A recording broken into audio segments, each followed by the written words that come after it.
all the evidence in this case. So in just a minute, you're going to hear the final and closing arguments of the attorneys. So at this time, I'm going to instruct you as to the law that you should follow in reaching a verdict. So when you took your places in the jury box earlier this week, you made a note that you would follow and apply these rules of law to the evidence in reaching your verdict.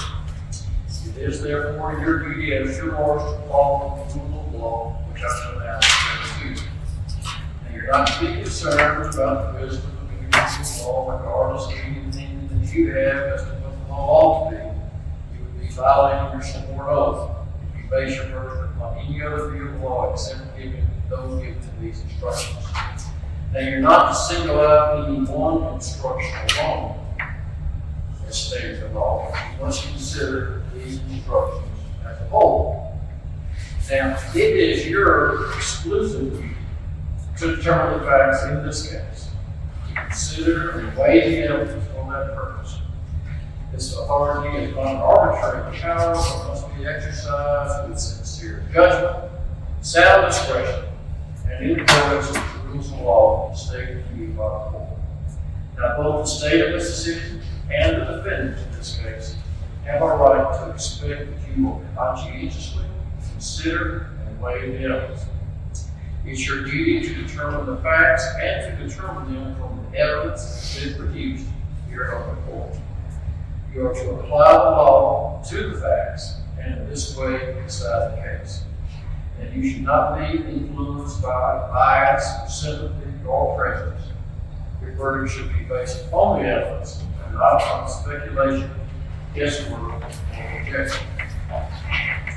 As sole judges of the facts in this case, it is your duty to determine what weight, what credibility will be assigned to testimony and supporting evidence of each witness in the case.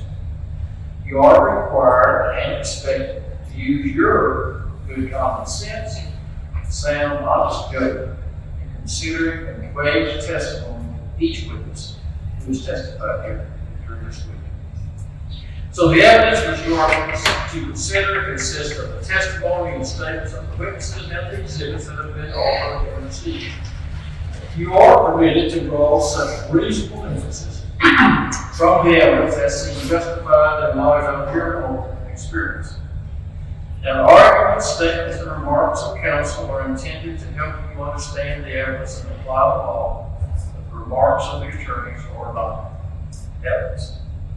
If any argument, statement, or remark has no basis in the evidence, then you should disregard that argument, statement, or remark. The production of evidence in court is governed by rules of law, and from time to time during the trials, it is my duty as a judge to rule on the admissibility of evidence.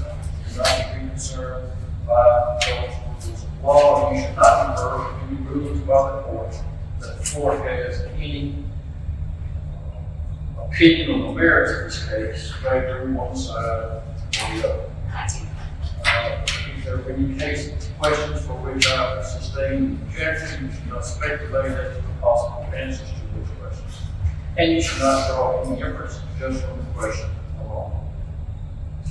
Now, the verdict of the jury must represent the considered judgment of each juror. So, in order to return a verdict, it's going to be necessary that each juror agree. In other words, all 12 jurors must agree on the verdict in this case.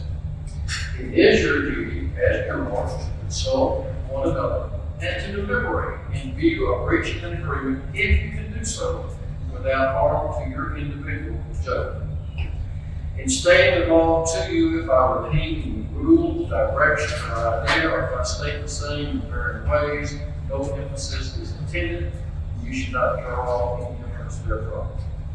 You're not to single out any certain witness or individual point or instruction or the others. The order in which these instructions were given is so no significance as compared to importance. Now, the counsel for both parties will have an opportunity to address you and make their final or closing arguments. Counsel from the state of Mississippi will have the opening argument, then counsel for the defendant will have an opportunity for argument, and then in conclusion, counsel from the state will have an opportunity to reply The attorneys in making these arguments to you will be commenting on the testimony that you've heard and the evidence that has been presented and received in this case. They, as you, will be recalling the evidence that has been produced. I don't want to intentionally try to mislead you, but if your recollection of the evidence differs from what their recollection is, you must follow your own recollection. So throughout your deliberations, you make sure all your telephones are off. If you're able to reach a verdict, as set forth in the following instructions, you write that verdict on separate sheets of paper. This verdict cannot be signed by anybody on the jury. You will notify the bailiff that you have reached the verdict. You will not inform anyone as to what that verdict is.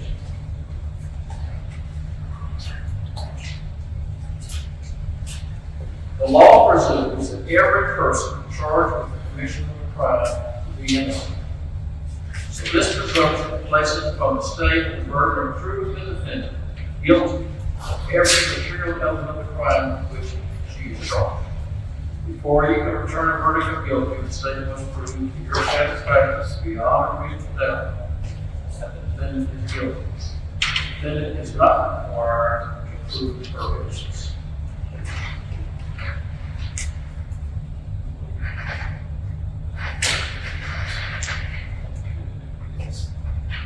The law presumes that every person charged with the commission of crime is innocent. That places the burden on the state to prove the defendant guilty of every material element of the crime with which she is charged. Before you can return a verdict of guilty, the state must prove to your satisfaction beyond reasonable doubt that the defendant is guilty. Presumption of innocence attends to the defendant throughout the course of the trial and prevails at its close unless overcome by evidence which satisfies the jury of the defendant's guilt beyond a reasonable doubt. The defendant is not required to prove her innocence. Instruct the court instructs the jury that a reasonable doubt may arise from the whole of the evidence, the conflict of the evidence, the lack of evidence, or the insufficiency of evidence. But however it arises, if it does arise, it is your sworn duty to find the defendant not guilty. Each person testifying under oath is a witness. You have a duty to determine the believability of the witnesses. To perform this duty, you must consider each witness's intelligence, the witness's ability to observe and accurately remember, the witness's sincerity, the witness's demeanor while testifying. You must also consider the extent of the witnesses either supported or contradicted by other evidence, the relationship the witness may have had with either side, and how the witness might be affected by the verdict. In weighing a discrepancy by a witness or between witnesses, you should consider whether it results from an innocent mistake or a deliberate falsehood, and whether it pertains to a matter of importance or just some unimportant detail. And you may reject or accept all or any part of the witness's testimony, and you may reject part or accept other parts of the witness's testimony. After making your own judgment, you will give the testimony of each witness the credibility, if any, you think it deserves. The court instructs the jurors that if you unanimously find from the evidence in this case, beyond a reasonable doubt, that the defendant, Talisha Butler, aka Talisha Butler Sylvester, on or about July 15, 2020, in Warren County, Mississippi, did 1. Willfully, unlawfully, feloniously, without performance. 2. Kill and murder Christopher Johnson, repeat. 3. With deliberate design to effect the death of Christopher Johnson. 4. While then and there shooting Christopher Johnson. And 5. Not acting in necessary self-defense. Then, in that event, the defendant, Talisha Butler, aka Talisha Butler Sylvester, is guilty of murder, and it is your sworn duty to survive.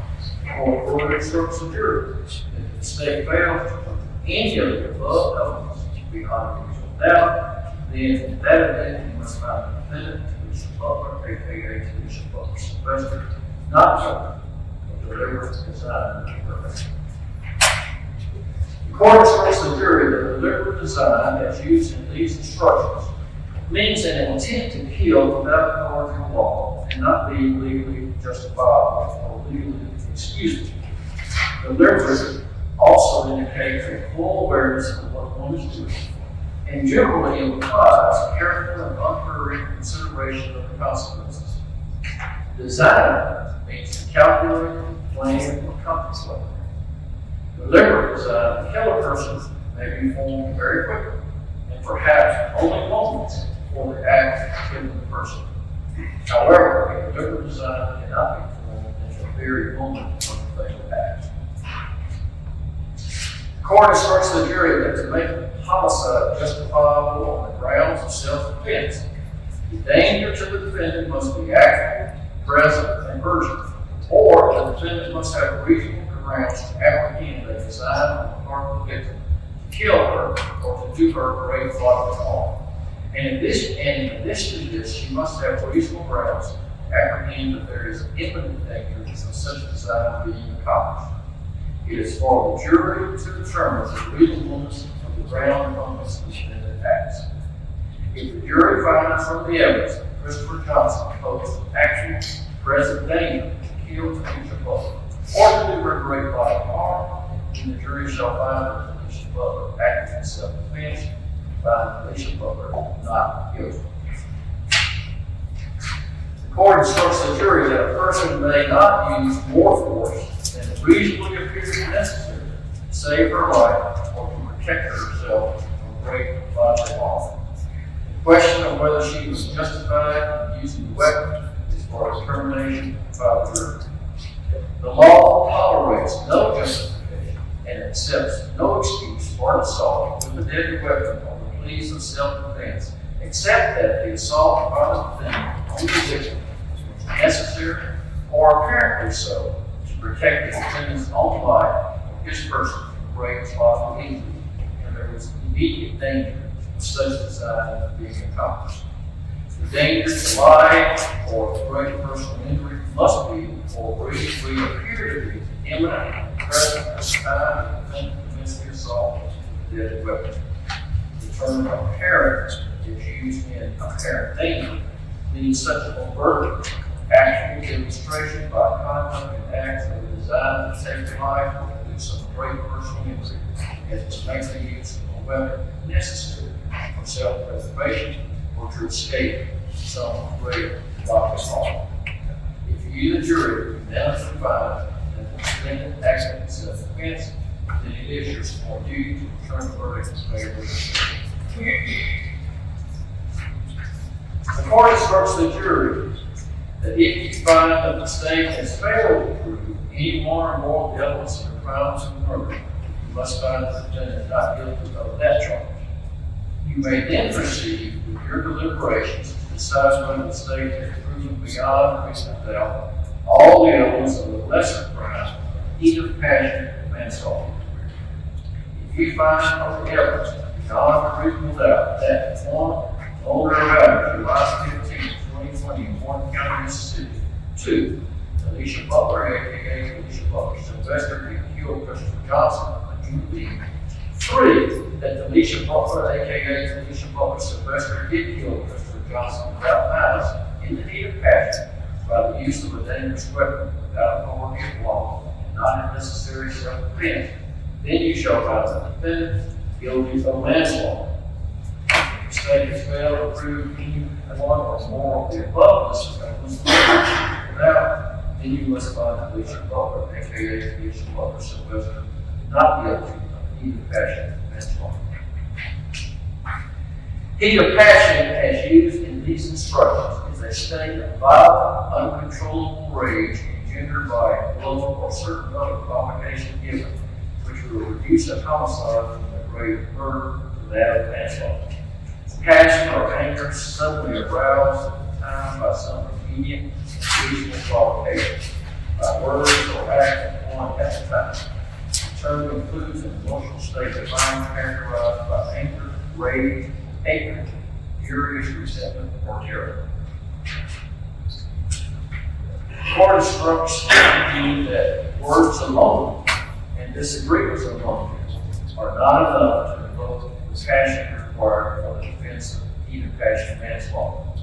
Mere words, no matter how provocative, are insufficient to reduce an intentional and unjustifiable homicide from murder to manslaughter.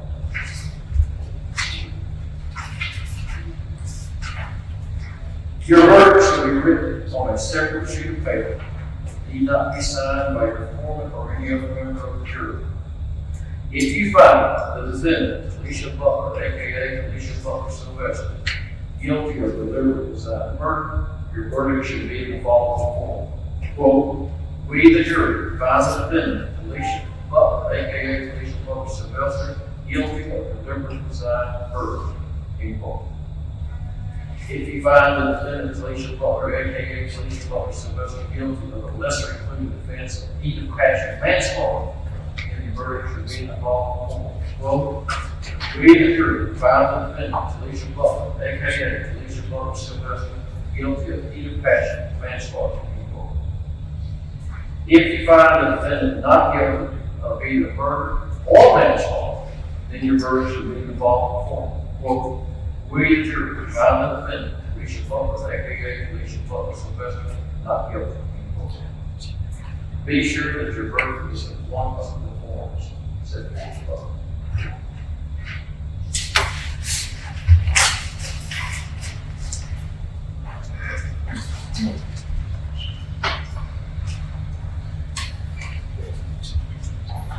Is that correct? Yes, sir.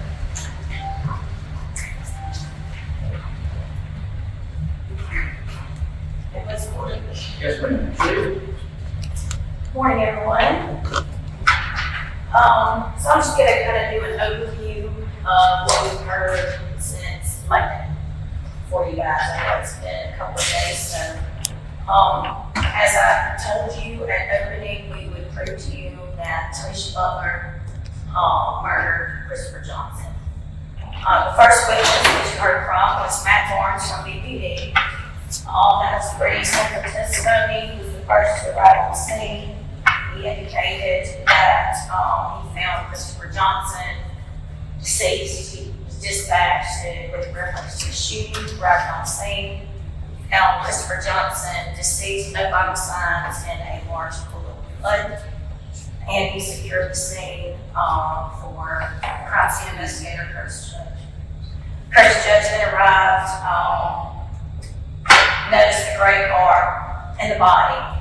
He showed you pictures of Christopher Johnson attempting to apparently get in the car after he was shot, where his body was laying, no signs of life. Curtis Judge took those pictures, collected the rounds on the scene, the casing, the shell casing, as well as the live rounds on the family. No guns were found on Christopher Johnson, no weapons. Next, John Wynn admitted the surveillance video that we showed you.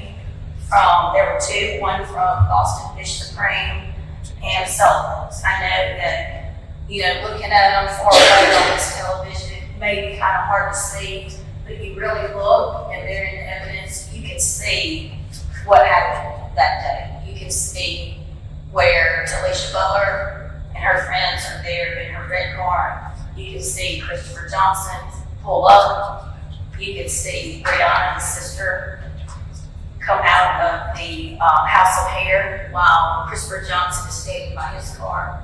Talisha Butler is by her car. They're going at, words back and forth, and you can see Christopher Johnson and his sister fighting.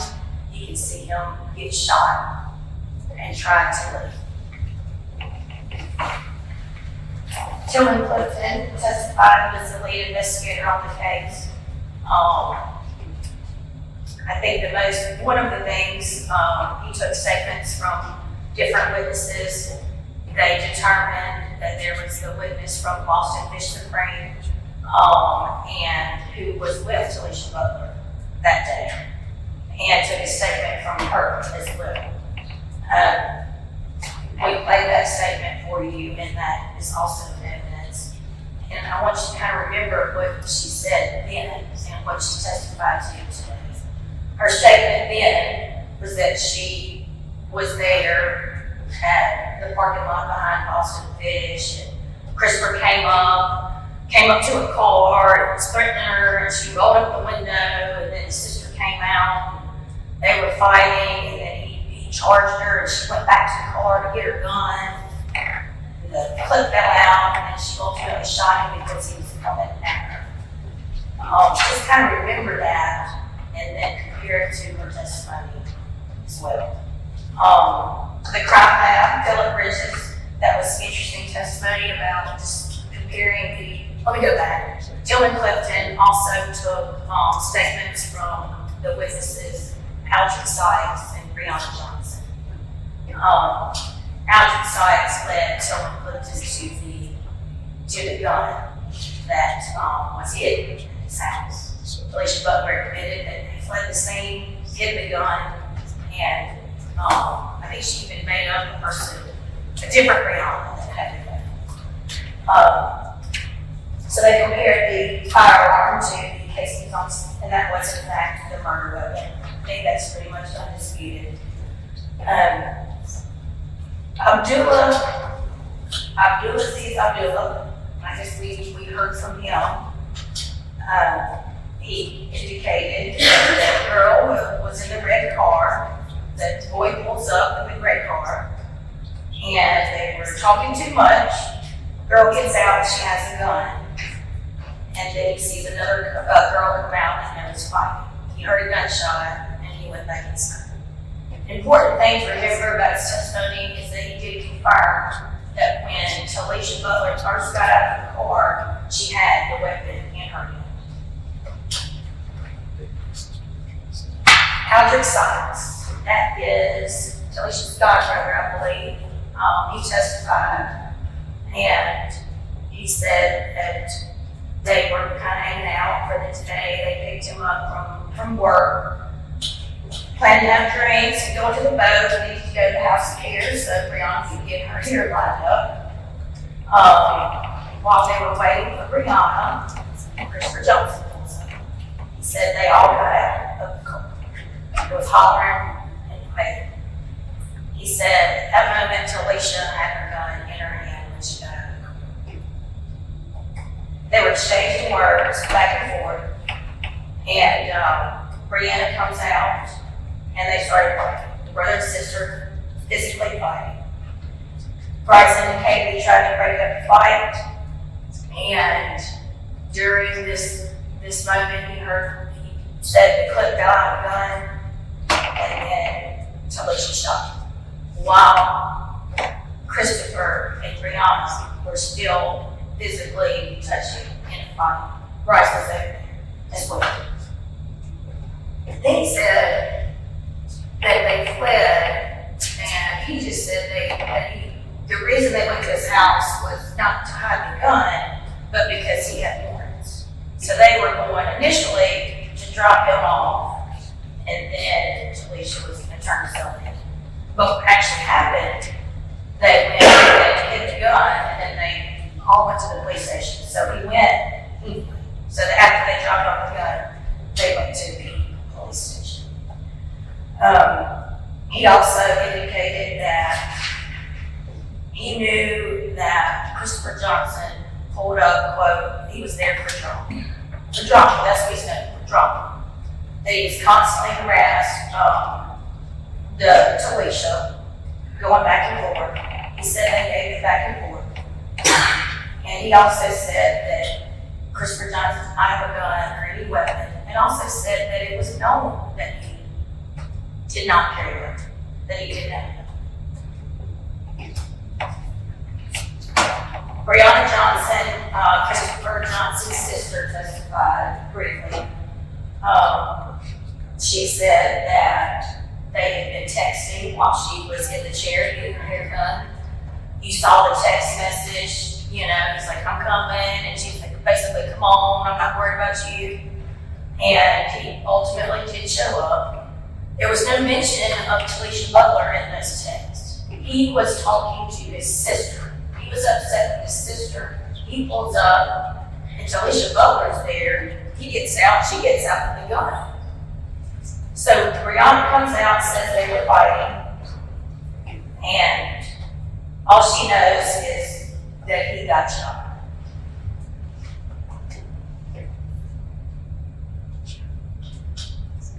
His old sister, so Mr. Sutherland asked her if she would have shot Christopher. And she said, no, it's my brother. And asked her if Talisha needed to shoot him. And she didn't want to say, but ultimately she said no, that he did not, she did not need to shoot him. She confirmed he didn't have a weapon, a gun, weapon of any kind, that they were fighting when he got shot. The two of them were fighting. Not even Talisha, but he and Brianna. Dr. Mullen, the pathologist, came to testify, indicated that cause of death was homicide, single gunshot wound, ultimately to the heart, and then that the shooting would have had to have been at least 3 feet away, due to the lack of silk on the victim's body. Defense witnesses. So the first one was Tim Robbins, and started off a little different, took a break, but ultimately the only thing that I can recall from his testimony that stands out to me is that he said that he heard Aldrich outside the police station. He said he told Aldrich told Talisha to mess up her hair and make it look like they had been fighting, setting up against self-defense maybe. And then he testified that Talisha then said, no, I'm not going to do that. I'm going to do the right thing. I'm going to go in there and tell them what happened. And then her attorney asked him if Talisha was even out there for that conversation, and he said no. So I don't understand what he was saying with regard to that, because she wasn't even out. Her sister testified next, and basically she's a truck driver and was in town here and there, during that time. She was out of town a lot, but as far as she testified and said that Christopher Johnson was upset because he couldn't see his child. That's what her sister testified to. She said he was upset because he couldn't see his baby. He didn't want anyone else around his child. If he's not seeing his child, he doesn't want any other man around the child. I mean, that's what he was upset about. She did testify that there was a time, some months before this incident, that she heard Christopher tell Talisha on speakerphone, after they were going back and forth, as they did, that I'll kill you. And her response was, whatever.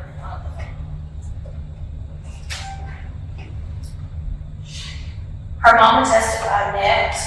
It was limited, and testimony was pretty short. She testified to an incident, I think back in May, around her baby's birthday, that Christopher came to the casino and was upset and told her that she better get a black dress for her daughter. That's horrible. That's horrible to say. No mother wants to hear that about her child. She also testified that later, in June, just a couple of weeks, like 3 weeks before he was killed, that he was at the casino, he had gotten a room, and was actually trying to avoid her. And she approached him and said, what's going on? And he said that he was getting his life together, getting counseling, getting therapy, wanting to see the baby, couldn't see the baby, and she, was just trying to get it together for his child. And she said that she would be happy to get the baby and let him see the baby. She said she was not scared of him. She had no reason to be scared of him, and was going to facilitate him seeing the child.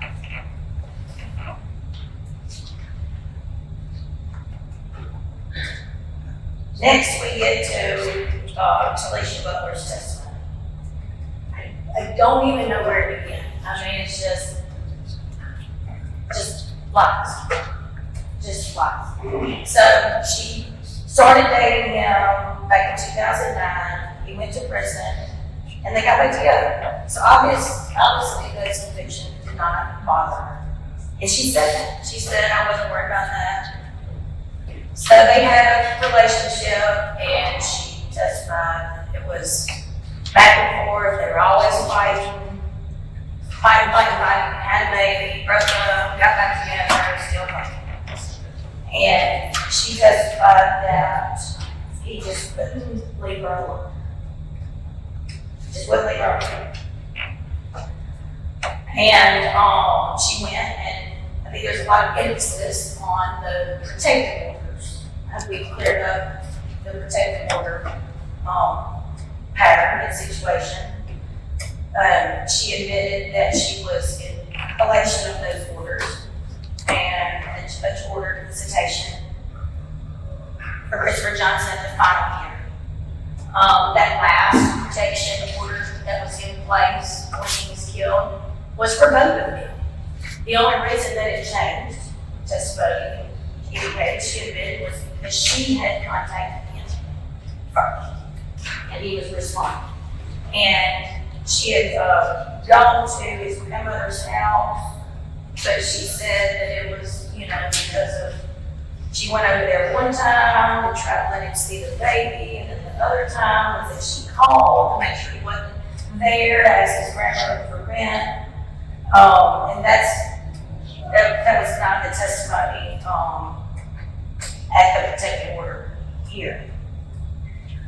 But she did admit that once the judge ordered visitation at that last hearing in the end of March, that things had calmed down. Things had calmed down between her and Chris. There had been a lot of harassment, back and forth text, constant texting. You heard that testimony. But ultimately, things calmed down. She hadn't seen him in months. And then she said that he called that morning and was making threats. And she said that ultimately she did admit that day, after talking with everyone and finding out there was a video, that yes, I guess he pulled up and they exchanged words, and then he looked at her and she had to. That was ultimately what she admitted. There was a lot of things to consider. She's got convictions of domestic violence and murder. Those, they gave it back to her. She ultimately admitted that he looked at her and she killed him. So quickly, you heard the testimony of Christopher's grandmother, that she raised Christopher, living with him, always had a home with her, and that a few months before the shooting, that the defendant came to her house on Martin Luther King Drive with her weapon and told her she was going to kill Christopher. She was upset and she would kill him. And she had her gun in. Grandmother said, "What about your baby?" And she had the baby in the car, and she said, "I don't give a damn."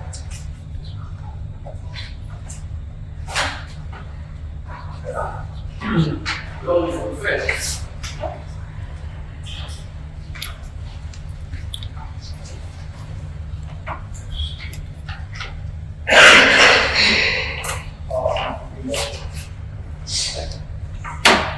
I'm going to try to speak without rehashing the testimony. This is almost unbelievable. That lady was sitting there, subjected to horrible domestic abuse, as evidenced by the orders entered by the county court twice, telling that guy, that narcissistic, possessive person, stay away from it. That convicted felon twice. And I'm not saying that he was a bad guy for the purpose of saying that. he said, I'm above the law. Above on the flag. She reached out everywhere she could to get help. Parole officer, one police department, and she's trying to get help. You heard that policeman say it almost fell out of chair. Well, it was a public parking lot. Well, if that's the attitude of law enforcement towards domestic abuse, then this stuff's going to happen. And all she did was try to protect herself. And I'm not referring to any notes. I don't need the notes. It's absurd.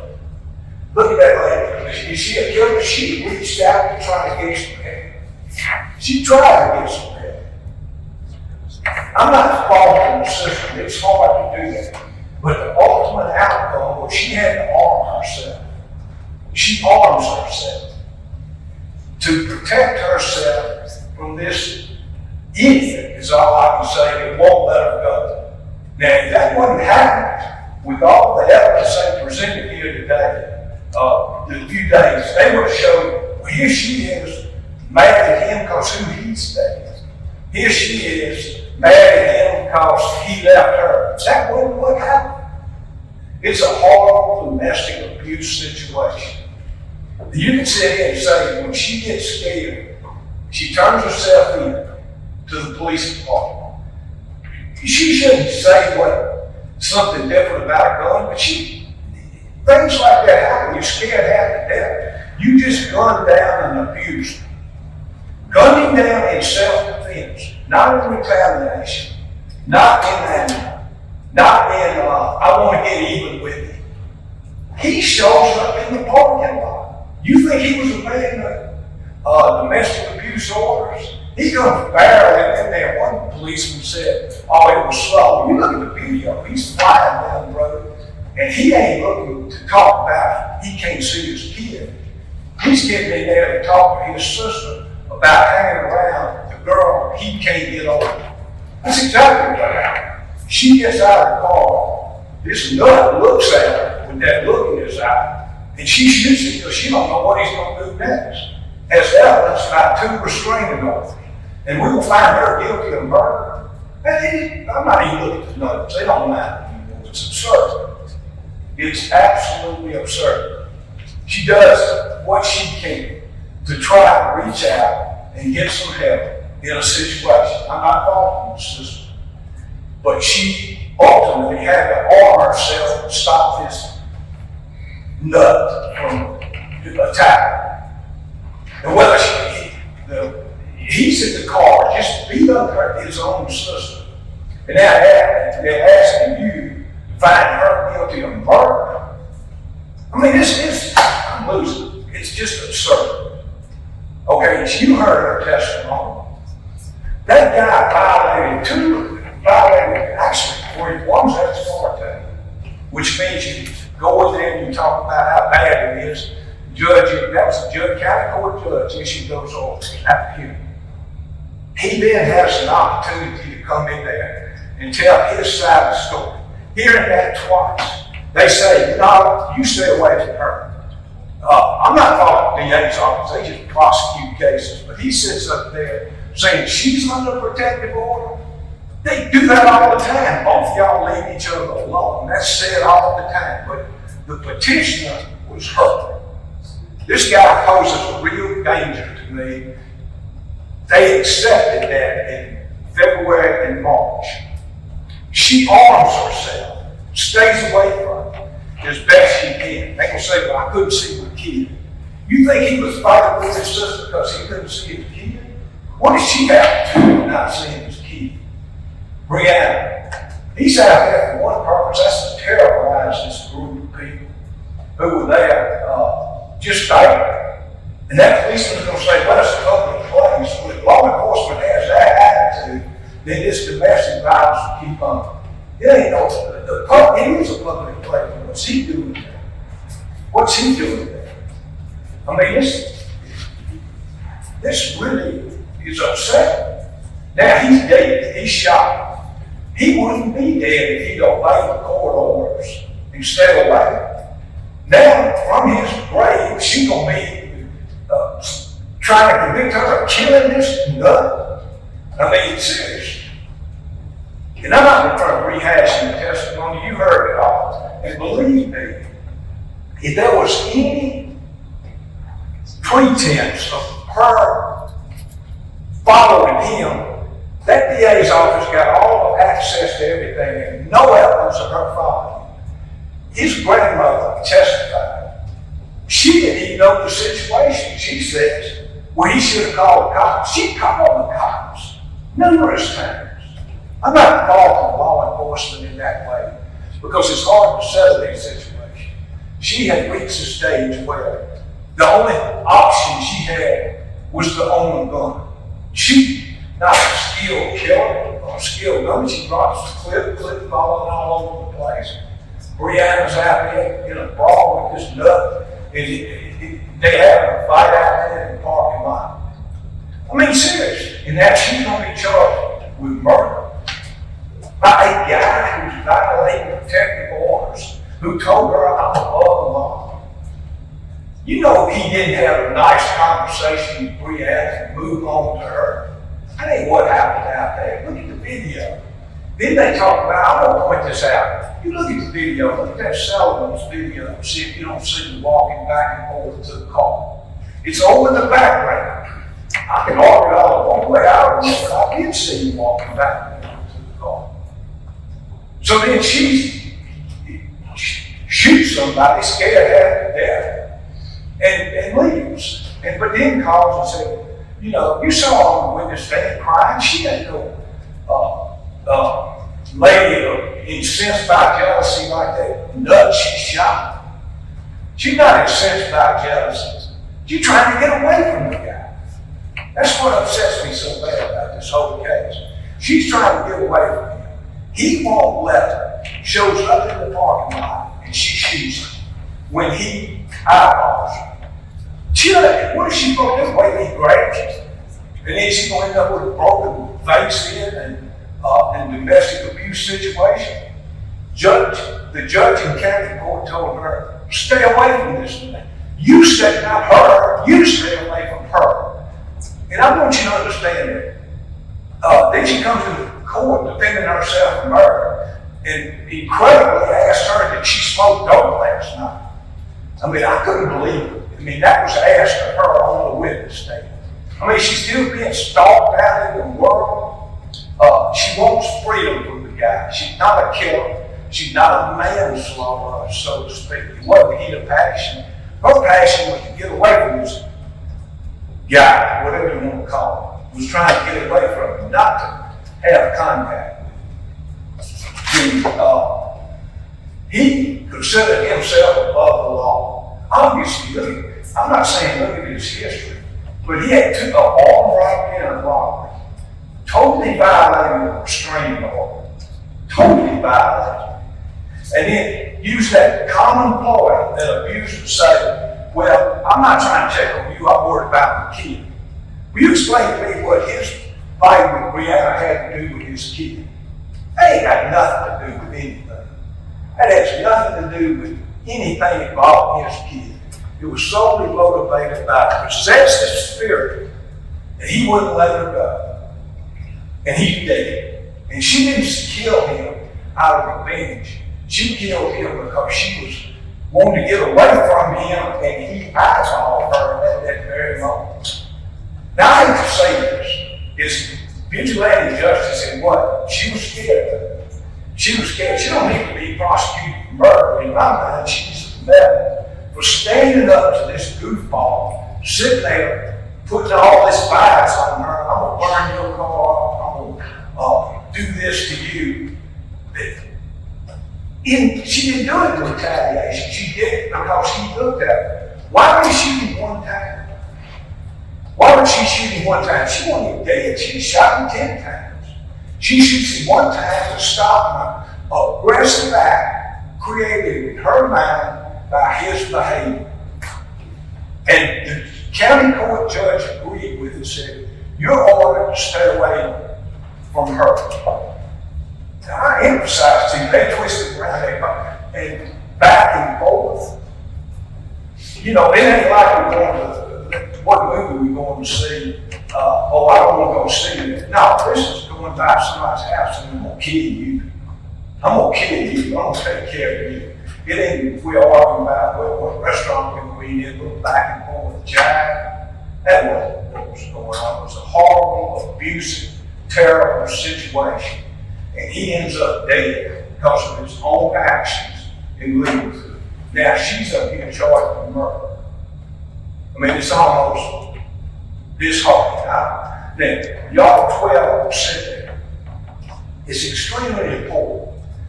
Each person exercises their own independent judgment. You can consult with everybody, but it ultimately boils down to your judgment. If you say, there ain't no way I'm convicted, or there's no way I'm not convicted, you can stand by that judgment, even if 10 people say you're crazy. I'm not going to say you're crazy, but I mean, that's wrong. But if they said that, you can stand by that judgment. So, the only judgment in this case is not guilty. She wasn't the abuser. She wasn't running him down. They don't get up here and say, well, she's under protection. She was not under a protective order. She was ordered by the judge to stay away from the house to create a peaceful situation because of her initiating a restraining order. That's very common. They tell everybody leave everybody alone. That happens all the time. And I'm pointing again, when his grandmother sat there and said she should have called the police. She called everybody she could and tried to do the best she did. Basically, what it boiled down to, the only person that really did something was the county court judge. 2 orders against this guy, leave her alone. I'm going to say that, but I think the verdict definitely, not think, I know beyond a reasonable doubt, should be not guilty. To find her guilty beyond a reasonable doubt, you have to say to myself, I find beyond a reasonable doubt, she did not act in self-defense. Now, who can say that from listening to this testimony?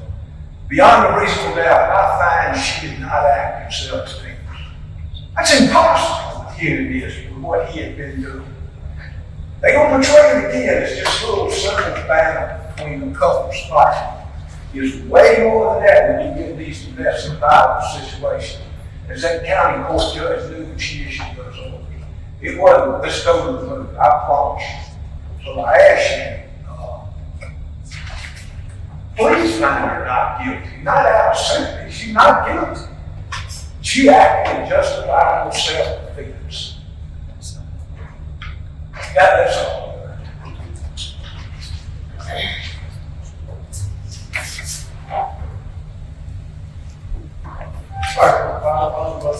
Yes, sir. Ladies and gentlemen, what's absurd is Mr. Campbell sat here and called Christopher Johnson a nut. The man is dead because his client killed him. He's the father of her child. He's a son, he's a grandson. You heard that grandmother up here.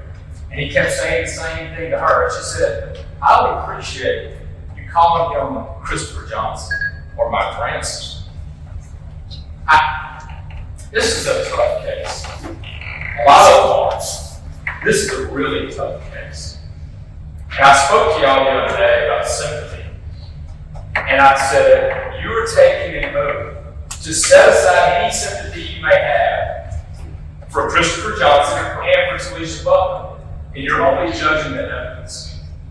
I try to go into these cases and I think, what could be the defense? Because I don't know. So I think, what could be her defense? And I figured it out while we were sitting here for the first time. She wants you to feel sorry for her.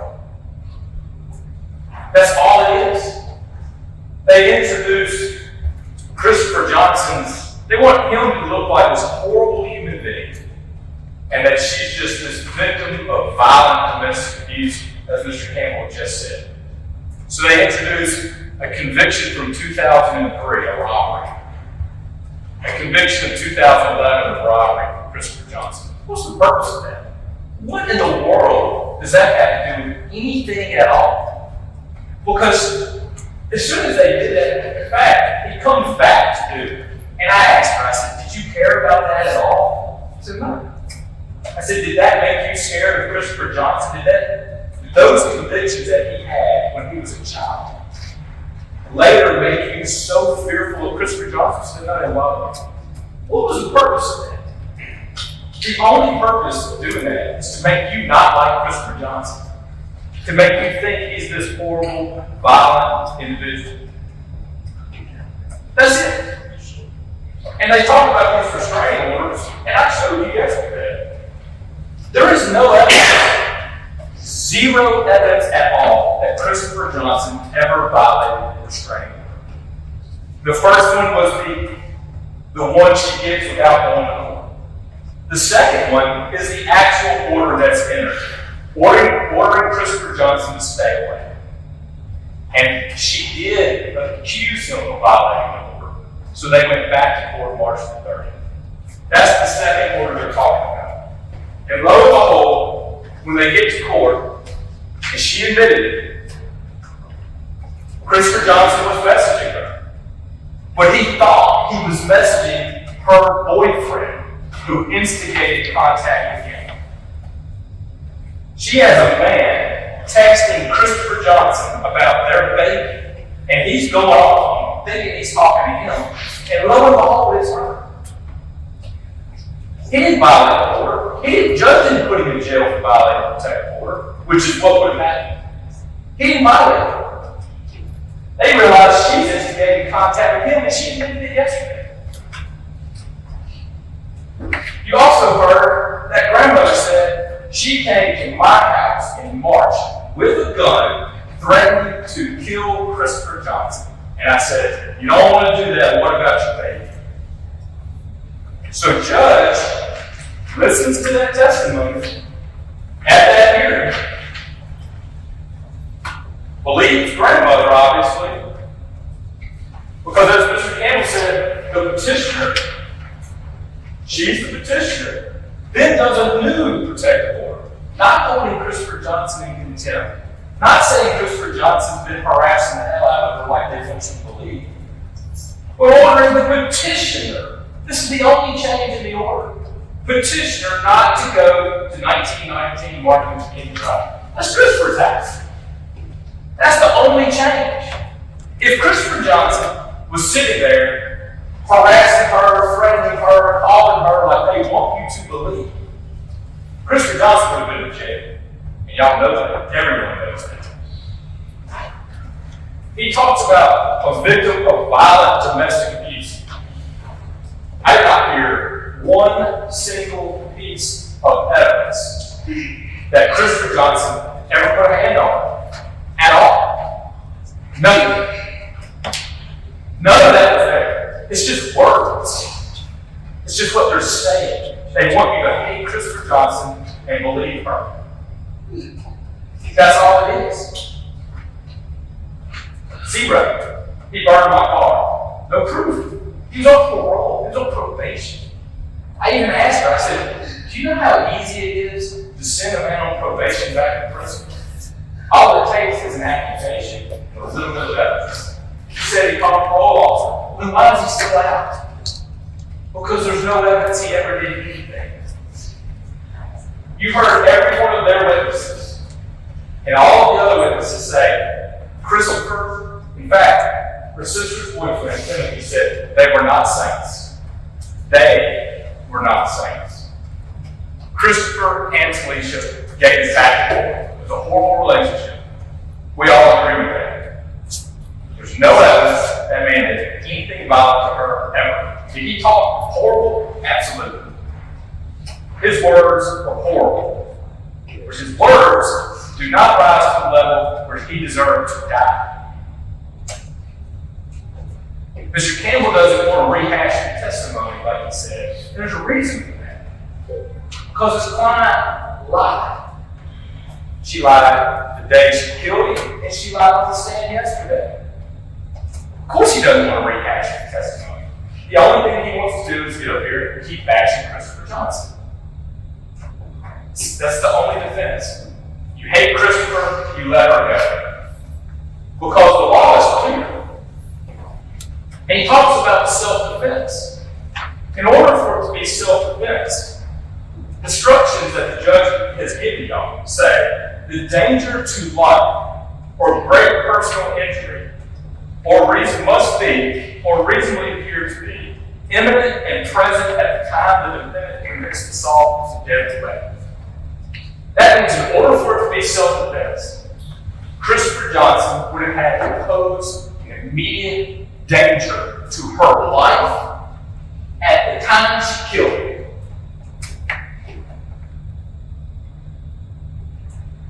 Forget all of this stuff and how bad they talked to each other 7 months before.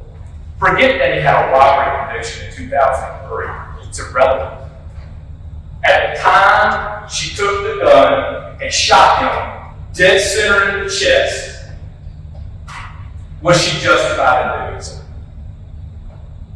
That's her only legal out. If he posed a danger to kill her at that moment, she was justified in doing it. If I could interpose an objection, it's kill or do great bodily harm. Where are we going? At that moment, then she be killed. Think about that day. State's Exhibit 16. Mr. Campbell keeps talking about who's rolling into the parking lot to harass Talisha. All of the evidence presented shows that he's talking to his sister because he thinks his sister, as Talisha said, is in a relationship with Talisha and he's mad at her. She said it yesterday. The messages are to Brianna's sister. Never even mentions Talisha. There's not even any evidence that's been presented to show that Christopher even knew she was there. He's talking about him whipping into the parking lot violating the protective order. We don't even know that Christopher knew Talisha was there. In fact, if he was there to hurt her, when he got out of the car, wait, he told his sister, I'll be here. She said, well, get my hair done. I'm on my way. We're going to fight. Okay. He gets out of the car and he stands there. Talisha gets out of the car with a gun. That's the first time that we know Christopher knew Talisha was even in the parking lot. She gets out of the car with a gun. These are the facts. Forget the sympathy for Talisha Butler. She killed the man. Forget hating Christopher Johnson. These are the facts. This is the evidence that's been presented. The man pulls up, and he's standing by his car. She gets out with a gun. He never approaches her. If he was there to do her harm, he'd have done it. But he wasn't. He was waiting to fight his sister. That's the evidence. That's the evidence that we have. His sister comes out, and she testified, I could have hit them first. I don't remember. The brother and sister. I don't think it's this huge violent fight like Mr. Campbell's been trying to portray. It's brother and sister. You heard Optima talking too close, talking too much. He didn't say he saw these violent swings and things of that nature. Talking too much. Brother and sister. However, Sykes said, I was trying to drag Brianna off of Christopher. She had his shirt, and it turned the other way. And when it did, Talisha shot him in the chest. What danger did he pose to Talisha Butler at that moment? The only way she's not guilty is if while he's tussling with his sister, he posed some great imminent threat to her life or to cause great bodily harm at that moment. That's the only way she's not guilty. You may hate Christopher Johnson, but you took an oath to set aside sympathy and hate and judge the evidence that's been presented. I asked that in Fort Hour because I knew this was hard. And I even stood up there and I said, it's a bad relationship. That does not mean she can kill him. And I'm sorry, but it doesn't. She may have hated him, and he may have been a horrible person. I really don't think he was. I think it's been blown way out of proportion because if you look at everything that's been presented, there's really no evidence that he ever did anything. In fact, Mr. Campbell says she's running to the police, she's calling parole officers. She did run to the police that we know of, and he had a court date. And he and his grandmother show up to court, and she doesn't even appear. That's the testimony. Grandmother says, and this man's dead. He can't get up there and defend his credibility in this marriage. Everybody else can sit there and bash him and talk about how horrible he is. He's dead. He can't do it. So the grandmother gets up there and said, yep, he did have court one time where she pressed charges on him. I took him to court. We got there. We waited all day. She didn't appear. They won't come in here today and say she did everything she could to prevent that vile abuser from continuing to do what he's done. There's no evidence any of that ever happened. No evidence at all. It's just attack the credibility of character. Christopher, feel sorry for me and let me go home. He talked about her raising her kid. That's Christopher's kid. You heard Christopher has an older daughter too. Now that baby doesn't have a name. That's her fault. That's not Christopher Johnson's fault. That's not, as he says, the nut's fault, which offends me deeply. That's her fault. She killed him. Unjustifiably so. She murdered him. They want you to find me. They've done this manslaughter alternative. That she was in the heat of passion, so she didn't murder him. She committed manslaughter. One of the instructions say, the court instructs you that words alone and disagreements among people are not enough to invoke the passion required for the defense of heat of passion manslaughter. Mere words, no matter how provocative, are insufficient to reduce an intentional and unjustifiable homicide from murder to manslaughter. Doesn't matter how bad the words were, he had to have done something else. You can hate him for the way he talked to Audrey Walker. I don't like it either. You can hate him for the way he talks to Talisha. I don't like it. It's inappropriate. But it's not enough. The court is telling you it's not enough. You have to find an imminent danger to her life the moment she shot him. It's not there.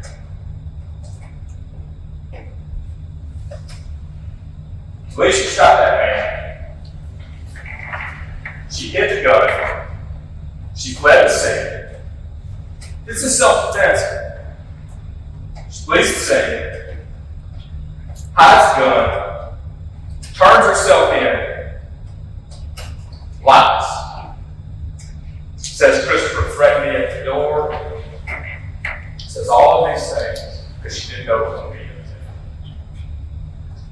Now that she's heard the testimony of all the other witnesses, and she's seen the videotape, and she said, I heard what they said, now she's changed her story. But what she did that first day is try to create self-defense. Because if Christopher was committing more than words, was doing the overt acts, was coming towards her vehicle, threatening her, was going back to her car, as she originally said, to possibly get a gun, now she may be under some reasonable belief. Then she changed it all. She took it back. She said, I was shot, and I don't know why I said that, but ignore all that. Like Mr. Campbell said, I don't want to rehash all that. Listen to what I'm saying now, 3 years later, 2 years later. Bottom line is, Talisha Butler got out of her vehicle with a gun. That man never threatened her. Man was there for his sister. This is the evidence. He argued with his sister. Bryce Sykes tried to pull Brianna off of Christopher. He turns him towards Talisha. She shot him in the heart. Those are the facts. That is the oath you took as a juror to judge the evidence presented, to set aside your sympathy and everything else, and judge the evidence that's been presented. The evidence presented shows Talisha Butler murdered Christopher Johnson.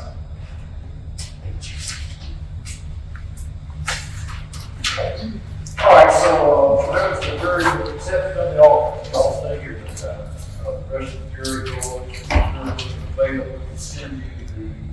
is a formal form where you need to. So, here, we'll play this time.